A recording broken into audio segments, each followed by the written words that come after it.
Bahamas. I hope people stay close to home and they stay within their conferences. To your point, though, about mid-majors, they need to play high-end, tough schools to build a resume to say that they have strength of schedule. We're talking about schools like Gonzaga last year, Dayton, VCU, schools like that. So I see how it would be tough. You know how you solve that, Mike? The selection committee works a little bit harder, and they see more games, and they watch mid-majors play, and they make a determination as to who's good. You just work a little bit harder. Let's go now to the Tampa Bay Buccaneers and America's new fun couple, Tom Brady and Bruce Arians. You'll remember after Tampa Bay lost to New Orleans, Arians was pointedly critical of Brady's play, criticizing his throws, saying he needed to show more grit. Well, now Arians is saying, and I quote, "Tom and I are fine. I don't care what other people think. It's just what he and I think. There ain't nothing to talk about," unquote. Wilbon, let's give him something to talk about right here. Oh, yeah. There's plenty to talk about, and Brett Favre was talking about it. So, and Brett Favre has more credentials than Bruce Arians, okay? So if we're going to talk about who's higher in the NFL food chain over the last 25 to 30 years, it's Brett Favre. And all of Brett Favre's points made sense. Now, I will say this. There had to be so many things, particularly early on, that Tom Brady did not particularly like about Bill Belichick.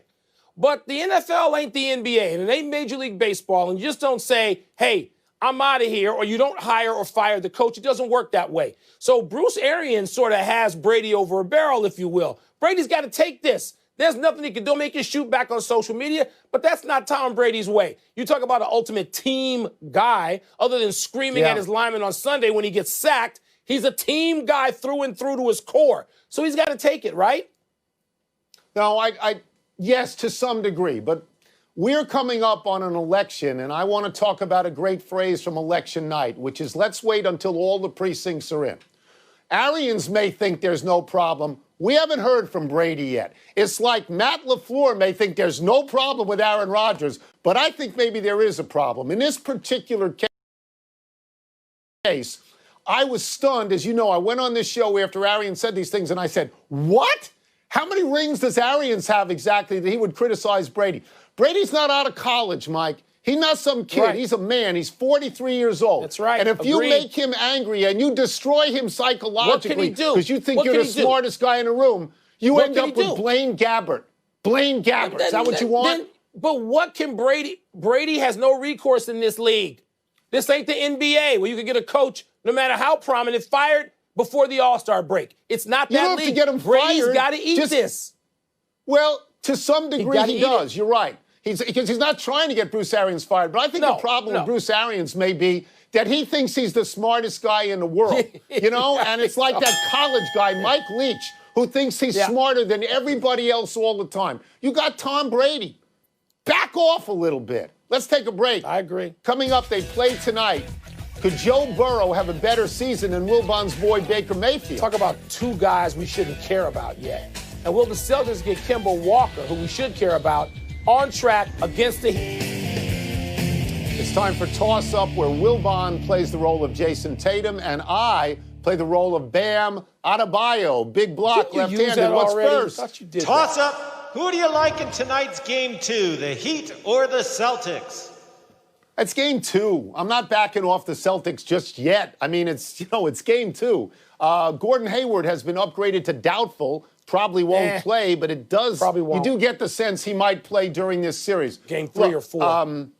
Boston has bounced back. They've had to bounce back from psychologically crushing defeats, but they need Kemba Walker. Wilbon, I've got stats here that are almost mind-blowing. In his last 3 games, he's got only 38 points. He's shooting 28% from the field, 14% from 3, and on the other end as a defender, the guys he's guarded have got 71 points, and they're shooting 56% from 3. He's got to be better. He's got to be better. If he can be better. You know, the playoff, Tony, has sort of, guys have gone after smaller players, and it really goes back to a time that hurts me to even mention it. The 2011, probably goes back further than that. But with this generation of players, goes back to 2011 when LeBron James and the Miami Heat really did attack Derrick Rose defensively with the Bulls, and they won that conference final after trailing 1-0. And so I wonder about this with Kemba Walker. Now, it doesn't seem to me that Miami's the kind of team that is going to just restructure everything they do.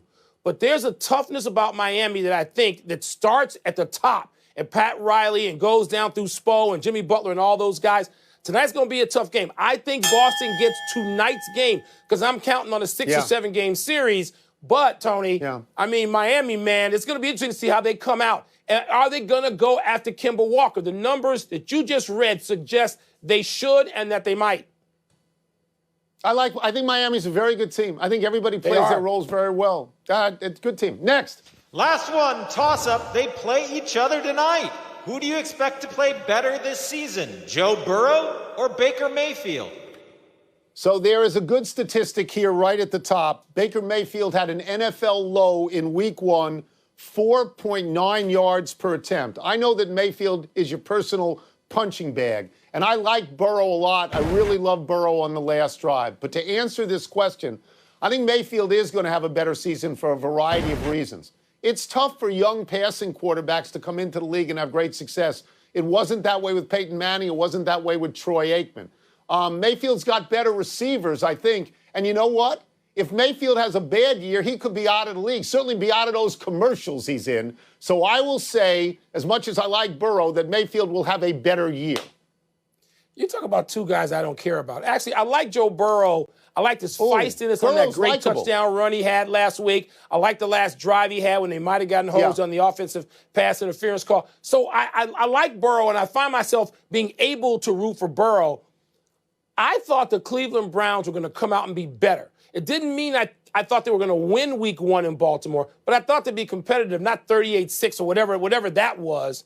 Tony, I don't know. I mean, Baker Mayfield, is he one of those guys we're going to keep counting on and waiting for and go, where'd he go? Oh, well, he was traded to the Jets. I mean, it just seems like that's in the offing if he doesn't play better. I'm going to say that Baker Mayfield is going to have the better season. It's going to get better, but it needs to start this week, not in like week 8. It needs to start tonight. So what's interesting about this is that's a really tough week 1 draw at Baltimore. Baltimore, they were terrible. But you could be competitive. That's a tough draw. You could look competitive. Yeah. They weren't even competitive. Burrow's stats and Mayfield's stats were very similar last week. That's it. Obviously, I win. Let's take one last break, but still to come, Bill Belichick says that Russell Wilson is underrated. You must be playing him this week. On to Seattle. I think, yeah. And the Pac-12 hints at when their conference football season might start up again. Not this soon. Mahomes is a prodigy. He was a 10th overall pick in the 2017 draft out of Texas Tech, where he played for Cliff Kingsbury, who's now coaching Wilbon's Arizona Cardinals. And he once threw for 734 yards against Oklahoma. Mahomes sat in Kansas City for a year, watching Alex Smith and learning from him. He took over the starting position and threw for 50 touchdowns and won the MVP. In his next season, he won the Super Bowl.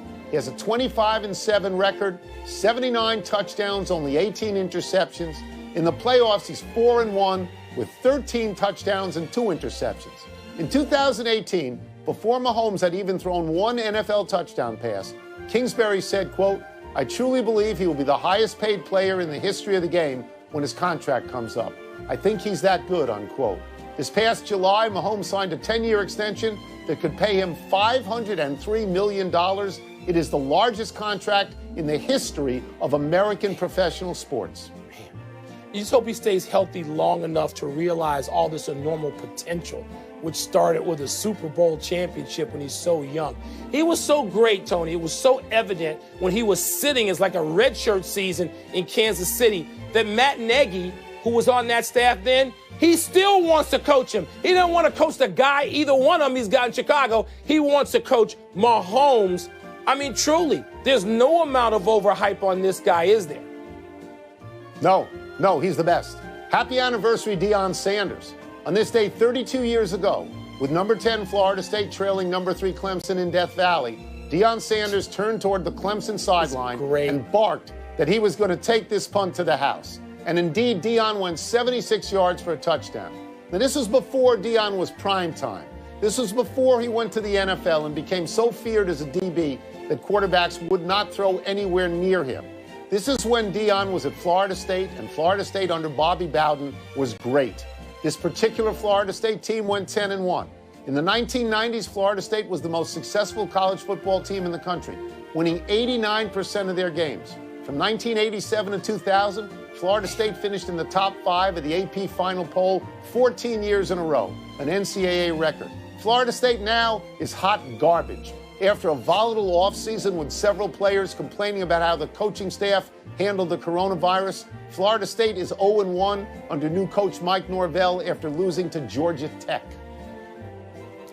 Tony, doesn't Bobby Bowden, by the way, just look greater and greater the longer we get away from his reign? And Deion, look, there are two guys who just on returns alone should be in the Hall of Fame, Devin Hester and Deion. The difference is Devin Hester did one thing. That specialty should get him there. Deion could do everything. Deion could have been a Hall of Famer if he was a full-time receiver, and he wasn't. Deion could have been a Hall of Famer as a full-time DB, which he was essentially full-time. I mean, Deion's just one of the greatest players in the history of pro football, all 100 years of it. Absolutely. Happy trails to the Rockies' attempt to tag out Tony Kemp. The A's second baseman was at third base last night in the third inning of a scoreless game.